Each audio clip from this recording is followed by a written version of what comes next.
এটা আলোয়ার। আর সকাল থেকে প্রচণ্ড গরম ছিল, এখন আকাশটা একটু মেঘলা হয়েছে, দেখতে পাচ্ছ হাওয়া চালিয়েছে। আমি এখানে আছি 1 সপ্তাহ হয়ে গেল। তো 1 সপ্তাহের মধ্যে আমি কোনোদিনও দেখিনি এরকম ওয়েদার করতে।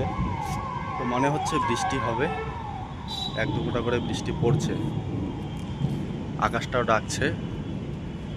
তো রাজস্থানের আলোয়ারে আজ প্রথমবার বৃষ্টি দেখব, একটা অন্যরকম অনুভূতি লাগছে।